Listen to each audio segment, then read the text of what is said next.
గౌరవనీయ భారత ఉపరాష్ట్రపతి మిత్రులు సిపి రాధాకృష్ణ గారు, గౌరవనీయ తెలంగాణ గవర్నర్ శ్రీ జిష్ణుదేవ్ వర్మ గారు, గౌరవనీయ ఆంధ్రప్రదేశ్ ముఖ్యమంత్రి శ్రీ చంద్రబాబు నాయుడు గారు, గౌరవనీయ తెలంగాణ ముఖ్యమంత్రి శ్రీ రేవంత్ రెడ్డి గారు, అలాగే సోదరులు భారత పౌర ప్రధాన న్యాయమూర్తి శ్రీ ఎన్వి రమణ గారు, ఈనాడు రామోజీ గ్రూప్ సంస్థల యొక్క చైర్మన్ శ్రీ కిరణ్ గారు, ఈ కార్యక్రమానికి విచ్చేసిన వివిధ రంగాల ప్రముఖులు అందరికీ నమస్కారాలు. ఈ రమణ గారు చాలా అర్థవంతమైన ప్రసంగం చేశాడు. ఆలోచించదగింది కూడా. ముందున్న వాళ్ళు, వేదిక మీద ఉన్న వాళ్ళు కూడా మాతృభాషను కాపాడుకోవాలి, దాన్ని బాగా ముందుకు తీసుకెళ్ళాలి. ఈ విషయంలో మనం కానీ బాగా చొరవ తీసుకుంటే అది రామోజీరావు గారికి మనం అర్పించేట ఒక మంచి నివాళి అవుతుందని చెప్పి సందర్భంగా నేను మనవి చేస్తున్నాను. ఈరోజు మనం ఒక మహోన్నతమైన వ్యక్తి, బహుముఖ ప్రజ్ఞాశాలి, అక్షర శక్తికి సరికొత్త నిర్వచనం ఇచ్చిన పాత్రికేయ రాజర్షి అని చెప్పవచ్చు ఆయన శ్రీ రామోజీరావు గారు. వారిని మనం ఇవాళ స్మరించుకుంటూ ఉన్నాం. స్వయం కృషి, క్రమశిక్షణ, పట్టుదల, చిత్తశుద్ధి, కార్యదీక్షలే ఆయుధాలుగా అనేక రంగాల్లో విజయాలు సాధించి భవిష్యత్ తరాలకు మార్గదర్శనం చేసిన శ్రీ రామోజీరావు గారి జయంతి సందర్భంగా వారి స్మృతికి నివాళులు అర్పిస్తూ ఉన్నాను. శ్రీ రామోజీరావు గారు లేని రామోజీ ఫిలిం సిటీని, రామోజీరావు గారు లేని ఈనాడుని, వారు నిర్మించిన ఇతర సంస్థలని నేను ఈరోజు కూడా వారు లేరనే వాస్తవాన్ని జీర్ణించుకోలేకున్నాను.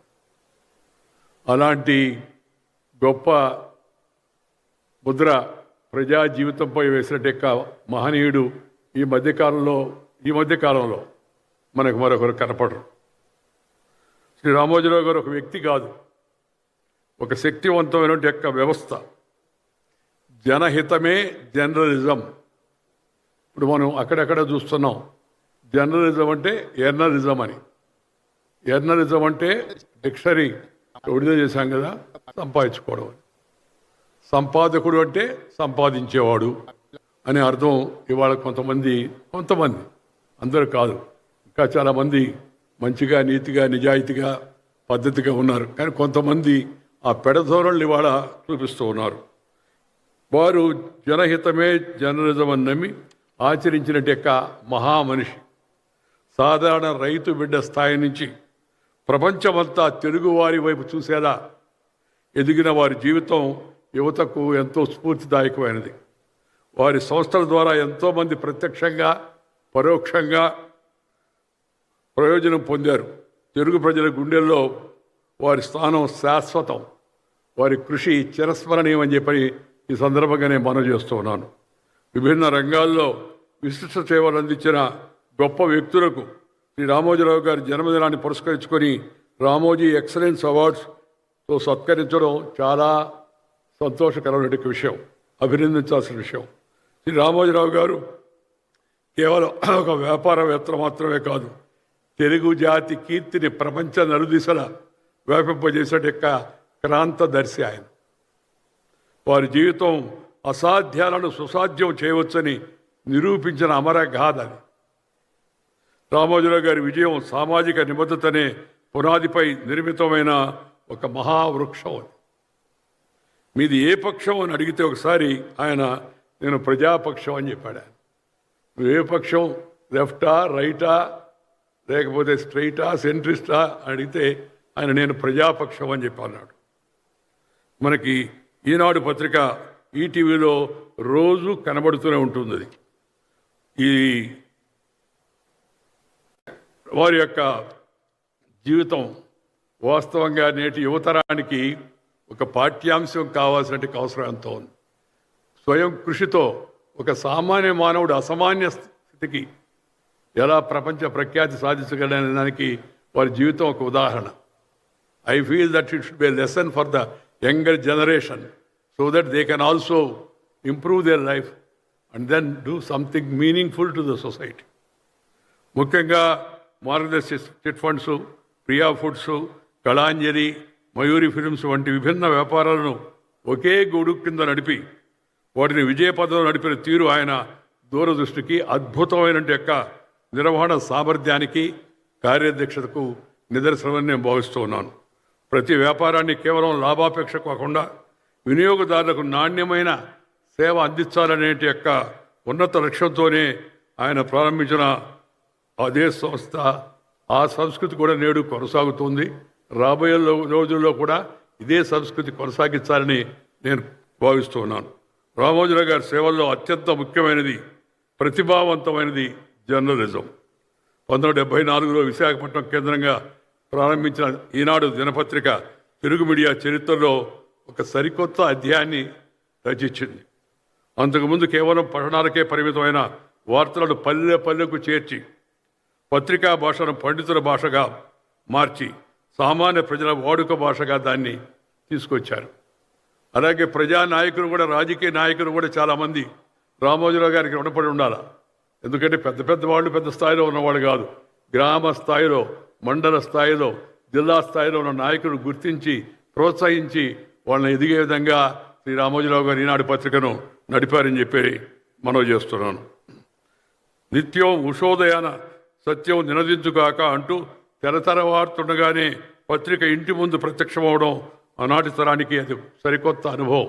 వారు ఈనాడు పెట్టినప్పుడు రామోజీరావు గారు జర్నలిజాన్ని కేవలం వార్తలు చెప్పే సాధనంగా చూడలేదు, దాన్ని ప్రజా సమస్యలను వెలుగులోకి తెచ్చి అన్యాయాలను ఎదురిచ్చే, సమాజ హితం కోరే ధర్మ యుద్ధానికి ఆయన పత్రికను ఉపయోగించారు. ఎన్నో సవాళ్లు, అడ్డంకులు ఎదురైనా పత్రిక ఎప్పుడు నిజాయితీ, నిష్పాక్షిత విలువలకు కట్టుబడి ఉండేలా చూసుకున్నారు. ఆయనకు ఎదురైన ఆటుపోట్లు సందర్భం కాదు, అవి సామాన్యమైనవి కాదు. అలాంటి వాటన్నింటినీ ధైర్యంగా ఆయన ధీరోదాత్తంగా ఎదుర్కొని గట్టిగా నిలబడి తను చెప్పదలుచుకున్నాను చెప్తూ ఆ విధంగా పత్రికా రంగంలో మనకి ఆనాడు ఒక డయాన్ ఆఫ్ ఇండియన్ జర్నలిజం అని చెప్పిన పేరుగాంచినట్టు యొక్క శ్రీ రామ్నాథ్ గోయంకా గారు ఒక నాయకుడైతే, అదే స్థాయిలో తెలుగు వారిలో నుంచి ఎదిగి దేశవ్యాప్తంగా గుర్తింపు చెంది ఎడిటర్స్ గిల్డ్ ఆఫ్ ఇండియా చైర్మన్గా ఉంటూ దేశంలో ఉండే పత్రికలకు ఒక మంచి మార్గదర్శనం చేసే మహా వ్యక్తి శ్రీ రామోజీరావు గారిని ఈ సందర్భంగా నేను మనవి చేస్తున్నాను. ఈనాడు కేవలం దినపత్రిక కాదు, అది తెలుగు ప్రజల గొంతుగా, వారి నమ్మకానికి చిహ్నంగా నిలిచింది. పత్రిక నిర్వహణలో ఆయన అనుసరించిన నిజాయితీ, నిష్పాక్షికత, నిబద్ధత తెలుగు జర్నలిజానికి ఉన్నత ప్రమాణాలను నెలకొల్పాయి. ఈ కారణంగా ఆయన పద్మ విభూషణ్ వంటి దేశ అత్యున్నత పురస్కారానికి వారు అర్హులయ్యారు. ఆయన స్థాపించిన ఈటీవీ నెట్వర్క్ సైతం ప్రాంతీయ భాషా ప్రసారాల్లో ఒక విప్లవాన్ని తీసుకొచ్చింది. ఆ తెలుగు వార్తల్లో తెలుగు భాషపై రామోజీరావు గారికి ఉన్న మమకారం అనంతం. అందుకే ఆయన పత్రికా భాషను ప్రజల హృదయాలకు చేరువయ్యేలా సరళతరం చేశారు.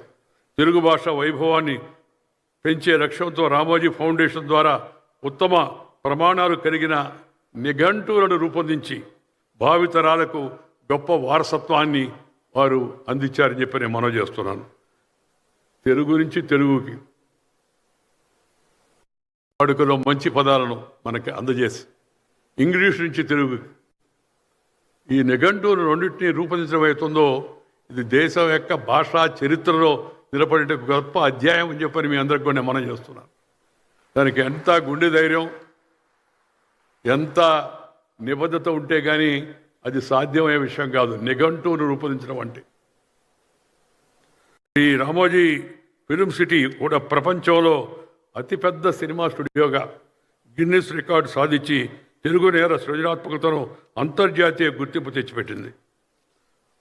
ఆయన విజయ ప్రస్థానానికి అడ్డుకట్ట వేయడానికి కొంతమంది, నేను ఇందాక చెప్పినట్టుగా అరాచకంగా వ్యవహరించిన, ధైర్యంగా ఎదురుడ్డి నిలిచిన సాహసికుడు శ్రీ రామోజీరావు గారు.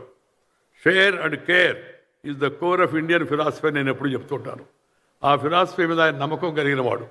మనకున్న దానిలో కొంత ఇతరులతో కూడా పంచుకుందాం, సర్వే జన సుఖినో భవంతు అని చెప్పినట్టు భావాన్ని కలిగి ఆయన ప్రకృతి వైపరీత్యాల్లో నిలువనేడు కోల్పోయినట్టు వారికి, ఎందరో నిరుపేదలకు ఈనాడు సహాయ నిధి పేరుతో వారు ఇళ్లు కట్టించారు. జలయజ్ఞం, వనయజ్ఞం పేరుతో ప్రజలలో చైతన్యం తీసుకొచ్చి చెరువుల్లో పూడికి తీత, చెట్ల పెంపకం వంటి సామాజిక కార్యక్రమాలకు నేతృత్వం వహించే విధంగా ఆయన పత్రిక నడిపారు. నాకు రామోజీరావు గారి మధ్య అనుబంధం ప్రత్యేకం. ఆయన తుది శ్వాస వరకు మా అనుబంధం కొనసాగేది. నేను శాసనసభ్యుడిగా ఉన్నప్పుడు ఆయన రోజు పక్కనే ఈనాడు పత్రిక ఆఫీసు ఉంటే అక్కడికి పిలిచేవారు. కలిసి భోంచేసేవాళ్ళం, అనేక విషయాలపై చర్చించేవాళ్ళం, తర్కించుకునేవాళ్ళం, అంగీకరించేవాళ్ళం, విభేదించి కూడా వాదాలు ఫైనల్గా ఒక నిర్ణయానికి రాలేకపోతే అగ్రీ టు డిజగ్రీ అని చెప్పి అనుకునేవాళ్ళం గౌరవప్రదంగా. ఎందుకంటే ఆయన ఒక నిఘంటు, ఆయనే ఒక నిఘంటు.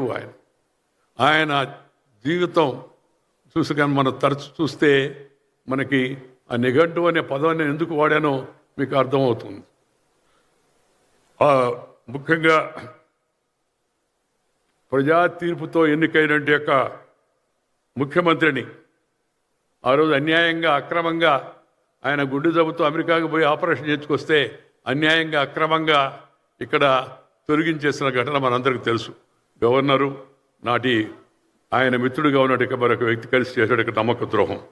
ఆ ప్రజల్లో ఈ విషయాన్ని చైతన్యం తీసుకొచ్చే విధంగా అన్యాయాన్ని విస్తృతంగా చాటి చెప్పి న్యాయం జరగాల్సిన అవసరాన్ని నొక్కి చెప్పే విధంగా ఆ బాధ్యతను రామోజీరావు గారు తన భుజస్కంధాలపై వేసుకున్నారు. ఆనాటి ఉద్యమం తర్వాత మేము మరింత దగ్గరయ్యాం. తరచుగా కలుస్తూ విషయాలపై మాట్లాడుకొని రాజకీయాలపై నిరంతరం నేను వారితో చర్చిస్తుండేవాడిని. నేను ఒక రకంగా రాజకీయాల్లో పైకి రావడానికి పెద్దలు అద్వానీ గారు, అటల్ బిహారీ వాజ్పేయి గారు ఒక కారణమైతే ఇక్కడ తెలుగు రాష్ట్రంలో కాస్త గుర్తింపు తెచ్చుకోవడానికి రామోజీరావు గారి సలహాలు ఎంతగానో ఉపయోగపడ్డాయని చెప్పని నేను సవినయంగా మనవి చేస్తున్నాను. ఆ మాట చెప్పడానికి నేనేమాత్రం వెనకాడడం లేదు. నేను ఆయన్ని ఎప్పుడు కోరుతూ ఉండేవాడిని, కాస్త సార్ కొద్దిగా విశ్రాంతి తీసుకోండి అని. ఆయన పనిలోనే నాకు విశ్రాంతి. My rest lies in the work, hard work అనే ఫిలాసఫీ ఆయన. కష్టపడుతూనే ఉండేవాడు. దాంట్లో నుంచి నేను ఆ మాట ఒకటి తయారు చేసి ఈ మధ్య జనంలో ప్రచారం చేస్తూ, ఇష్టపడిన పనిని కష్టపడి చేస్తే నష్టపడేది లేదు అని ఆయన విశ్వాసం. ఆయన ఇష్టపడిన పనిని కష్టపడి చేస్తే నష్టపడేది లేదని. ఆ విధంగా ఎప్పుడు ఆయన కష్టపడుతూ ఉండేవాడు. ఎప్పుడు దేశంలో ప్రపంచంలో జరుగుతున్న పరిస్థితులను గమనిస్తూ ఉండేవాడు. దానికి తనదైన పరిష్కార మార్గం ఏందామని ఆలోచించేవాడు. మిత్రులతో ఇక్కడ ఉండి పనిచేసే వర్గంతో అందరితో కూడా చర్చించేవాడు. తుది శ్వాస వరకు ఆయన పనిచేస్తూనే ఉండి తాను అన్న మాటలు నిజం చేసి చూపించిన గొప్ప వ్యక్తి వారు. ఆయన క్రమశిక్షణ, సమయ పాలన, నిబద్ధత నేటి యువతకు స్ఫూర్తిదాయకం. ప్రజాస్వామ్య వ్యవస్థకున్న 4 స్తంభాల్లో జర్నలిజం ఒకటి. ఎంతో బాధ్యతాయుతంగా నిర్వర్తించాల్సిన వృత్తి ఇది. నిజాయితీ, నిష్పాక్షిక వైఖరి, జవాబుదారీతనంతో వ్యవహరించాల్సిన వృత్తి ఇది. డిజిటల్ యుగంలో అతివేగంగా వార్తలను చేరవేయాలనే ఒత్తిడి, క్విక్ బైట్ సంస్కృతి పెరిగిపోవడం వలన తరచుగా వార్తల నాణ్యత, నిష్పాక్షత తగ్గిపోతూ ఉన్నాయి. మరొక పక్క social media anti social media తయారైపోయి హెడ్లైన్స్ చూస్తాం, కానీ లోపల చూస్తే అసలు విషయం ఏమి ఉండదు. అదొక కొత్త ధోరణి వాళ్ళ జర్నలిజంలో, పత్రికల్లో, టెలివిజన్ ఛానల్లో ముఖ్యంగా వచ్చింది. ఆ టెలివిజన్ ఛానల్లో ఒక్కొక్కసారి ఆ వార్త వింటాం, లోపల చూసి అసలు ఏమి ఉండదు. నేను ఉదయం చెప్పాను, ఇప్పుడు మిత్రుడు రేవంత్ రెడ్డి గారు కూడా ఉన్నారు కాబట్టి చెప్తున్నాను. ఒకరోజు ఒక యూట్యూబ్ ఛానల్ రేవంత్ రెడ్డికి రాడ్డు దింపిన వెంకయ్య అని. నాకు యువకుడు, నేను ఎంతో నచ్చేవాడు, మెచ్చేవాడు, కష్టపడి పనిచేస్తున్నాడు. పార్టీలు వేరే కావచ్చు, ఎవరి ఆలోచనలు వాళ్ళే అనుకోండి. ఏంది ఆ వార్త లోపల చూస్తే అదేమి లేదు. తెలుగులో మాట ఉంది, పైన పటారం లోన రొటారం అని చెప్పాను. This is the trend. అలాగే చంద్రబాబు నాయుడు గారి గురించి కూడా అదే. నేను మాట్లాడదలుచుకుంటే చంద్రబాబు నాయుడు గారు కాదు, ఎవరి గురించి నేను చెప్పదలుచుకొని చెప్తాను, దాంట్లో మొహమాటం లేదు. కానీ కార్యదక్షత, మంచిగా పనిచేస్తూ రాష్ట్ర అభివృద్ధి కోసం తపన పడుతున్న వ్యక్తికి ఏదైనా సూచనలు అందిస్తే దానికి వేరే హెడ్లైన్ పెట్టి, ఈ ట్రెండ్స్ కొత్తగా ఇవాళ పత్రికా రంగంలో మనం చూస్తూ ఉన్నాం. నేను కోరుకునేది ఏంటంటే వారి కుటుంబ సభ్యులు కిరణ్ కానీ, లేకపోతే శైలజ కానీ, విజయేశ్వరి కానీ, మనవాళ్ళు కానీ, మనవరాళ్ళు అందరూ కూడా ఆయన చూపించిన నిబద్ధత, కర్తవ్య దీక్ష, ఆ క్రమశిక్షణ, ఆ జనానికి జవాబుదారీతనం, దాన్ని అలాగే కొనసాగిస్తూ ముందుకు తీసుకెళ్లడమే ఆయనకు కుటుంబం అర్పించేటికి నివాళి. మనం కూడా ఆయన చూపిన మార్గంలో మనం కూడా ఎంతవరకు వీలైతే అంతవరకు నడవడానికి ప్రయత్నం చేస్తే అదే వారికి నిజమైన నివాళి అవుతుందని చెప్పిన సందర్భంగా మనం చేస్తున్నాను. నేను వారసత్వం జనరల్గా నేను మామూలుగా చెబుతూ ఉంటాను, dynasty is nasty but unfortunately tasty to some people in politics అని. అది రాజకీయం గురించి చెప్పిన మాట. కానీ మంచి పని చేసేదానికి వారసత్వం అడ్డు కాకూడదు. నిజమైన రామోజీరావు గారి వారసత్వాన్ని అనుసరించి వాళ్ళ కుటుంబ సభ్యులు మంచిగా ముందుకు వెళ్ళాలని, తద్వారా ఆయన పేరును అలాగే నిలబెడుతూ ముందుకు వెళ్ళాలని చెప్పని నేను కోరుకుంటున్నాను. ఈ మహానిఘంటు ఒక మాట చెప్పి ముగిస్తాను. రామోజీరావు గారి దశాబ్దాల కళ అది. ఎప్పుడు రాత్రి వచ్చిన ఆలోచన కాదు, ఏదో తాత్కాలికంగా అనుకున్నది కాదు. ఆ నిఘంటువుని ఈ భాషని, మన భాషను సుసంపన్నం చేసి సమాజ సంస్కృతిని పురోగతిని ఆ భాష సూచిస్తుంది. అలాంటి సమస్త రంగాల్లోనూ అమ్మ భాష వాడుకతో తెలుగు జాతి పరిపుష్టం కావాలని, అందుకు తెలుగు ఆధునిక విశ్వసనీయ నిఘంటువులను అందించాలని ఒక మహా నిఘంటువును నిర్మించి మన భాష యొక్క విశ్వరూపాన్ని చూపాలనేది ఆ రామోజీరావు గారి కళ. దశాబ్దాలుగా వారు దాని గురించి ఆలోచించారు. అది వాళ్ళు నెరవేరుతుంది. నేను ఎప్పుడు చెబుతూ ఉంటాను, ఆ మాట చెప్పి ముగిస్తాను.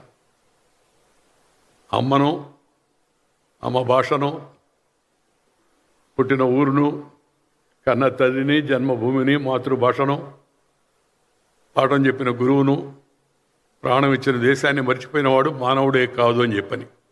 అమ్మ భాష కళ్ళద్దాలు లాంటిది కాదు. అమ్మ భాష కళ్ళ లాంటిది, కంటి చూపు లాంటిది. ఇంగ్లీషు కళ్ళద్దాలు లాంటిది. కంటి చూపు ఉంటే కళ్ళద్దాలు పనిచేస్తాయి. కంటి చూపే లేదనుకోండి, రెబాన్ గ్లాసు పెట్టుకున్నా జుబాన్ నుంచి ఏమి రాదు. అందుకని ఈ విషయాన్ని గుర్తించాలా. ఇద్దరు ముఖ్యమంత్రులు ఇక్కడ ఉన్నారు.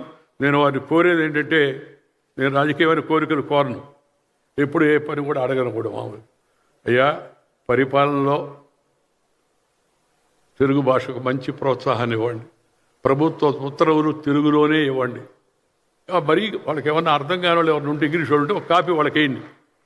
ఒక ఆయన మహానుభావుడు చెప్పాడు, సార్ ఎందుకు అట్లా అంటున్నారు మీరు, ఒక కాపీ తెలుగులో వేస్తున్నారు కదని. భిక్ష అదేమన్నా. తెలుగుదేశం ఇది. తెలుగుదేశం పార్టీ కాదు, ప్రదేశం. తెలుగువారి తెలుగులో మనం తెలుగులో సంప్రదించుకోవాలా, తెలుగులో పరిపాలించుకోవాలా, మాట్లాడుకోవాలా. అందుకని వారు ముఖ్యంగా ఇద్దరు చొరవ తీసుకుంటున్నారు ఇప్పుడు చాలా వరకు. ఇంకా తీసుకెళ్ళి తెలుగు భాషకు ప్రాముఖ్యతను బాగా పెంచే విధంగా కృషి చేయాలని చెప్పని నేను వారిని కోరుతున్నాను. వారిద్దరు కూడా రామోజీరావు గారి అభిమానులే. ఆ అభిమానాన్ని నిరూపించుకోవడానికి ఈ తెలుగు భాష ఒక మంచి పరికరం అని చెప్పని నేను కోరుతూ, తెలుగు భాషకు వారు మంచిగా ప్రోత్సాహాన్నిస్తారని చెప్పని ఈ సందర్భంగా నేను కోరుకుంటున్నాను. భాష పోతే మన శ్వాస పోయినట్టే. తెలుగు పోతే మన వెలుగు కనపడదు బయట. అందుకని దయచేసి తెలుగును అందరూ ఇంటిలో, వీధిలో, గుడిలో, బడిలో, అమ్మ ఒడిలో నుంచి వచ్చిన భాష అవుతుందో అమ్మ భాషలోనే మాట్లాడండి. ఈ మమ్మీ డాడీ, ఈ బీడీ జాడీ కేడీ ఇది వదిలేయండి. వదిలేసి అమ్మా అంటే ఎంత ప్రేమ చెప్పండి. మమ్మీ అంటే బూతిలో నుంచి వస్తుంది, అమ్మ అంటే హృదయంలో నుంచి వస్తుంది. నేను అమ్మను కోల్పోయిన దురదృష్టవంతుని చిన్నప్పుడే, 13 నెలలకే. అమ్మ అంటే నాకు ఎంతో హృదయ ఆవేదన కలుగుతుందో నేను చెప్పలేను. అలాంటి అమ్మ తర్వాత మనం ప్రేమించాల్సింది అమ్మ భాషను. ఈ భాషను మనం అందరం కలిసి ఇంటిలో, వీధిలో, గుడిలో, బడిలో, ఒడిలో, అమ్మ ఒడిలో నుంచి వచ్చిన భాష అవుతుందో దాన్ని ప్రోత్సహిస్తే అది కూడా ఒక మంచి నివాళి అవుతుంది రామోజీరావు గారికి అని చెప్పని ఈ సందర్భంగా మనం చేస్తున్నాను. ఇతర భాషలు నేర్చుకోవద్దని నేను చెప్పను. First mother tongue, then brother tongue, later any other tongue. ముందు మన భాషను నేర్చుకుందాం, తర్వాత పరాయి భాషలు పక్కన ఉన్నట్టే పొరుగు భాషలు తెలుగు, తమిళ్, కన్నడ, మలయాళం, మరాఠీ, అస్సామీ, పంజాబీ, భోజ్పురి, మనకి ఎన్నో భాషలు ఉన్నాయి. ఆ భాషలన్నీ వాటి రెండు గౌరవిద్దాం, నేర్చుకుందాం. తర్వాత అవసరం కూడా ఉంటుంది. ఇంగ్లీష్ కూడా నేర్చుకుందాం తప్పనిసరిగా. ఇంగ్లీష్ని వ్యతిరేకించాల్సిన అవసరం లేదు. ఇంగ్లీష్ వాడు కావద్దు, ఇంగ్లీష్ నేర్చుకోండి. అదే నేను చెప్పేది సలహా. దాంతోపాటు మనం హిందీని కూడా నేర్చుకోవాలా. హిందీని వ్యతిరేకిస్తే అర్థం లేదు. దేశంలో మనం ఇంకా ఉన్నత స్థానానికి వెళ్ళాలంటే, రాష్ట్రం నుంచి దేశ స్థాయికి వెళ్ళాలంటే ఆ భాష కూడా నేర్చుకోవడం చాలా అవసరం అని ఈ సందర్భంగా భాషా విషయం వచ్చింది కాబట్టి మీకు మనవి చేస్తూ, నాకు ఈ అవకాశం ఇచ్చి కుటుంబ సభ్యులు నన్ను పిలిచి ఈ మహా నిఘంటువుని ఆంగ్లం నుంచి తెలుగుకి అనువదించే నిఘంటువుని నా చేత విడుదల చేయించేందుకు కుటుంబ సభ్యులందరికీ ధన్యవాదాలు తెలుపుతూ మీ అందరికీ కూడా నమస్కారాలు తెలియజేస్తారు. నమస్కారం. జై హింద్.